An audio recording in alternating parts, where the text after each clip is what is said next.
Our rustic mantels come with these contents and are suitable for solid walls and timber studs. You'll need these tools, including an 8mm masonry drill bit. First, decide where you want to position your mantel.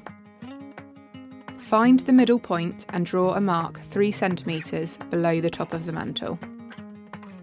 Measure the distance between the 2 holes in the back. Mark this measurement on the wall with 2 vertical lines, ensuring the centre point is halfway between them. Use a level to mark a horizontal line that intersects the previous markings. Then drill at least 8 cm into the wall with an 8mm masonry drill bit, and hammer in the wall plugs flush with the wall.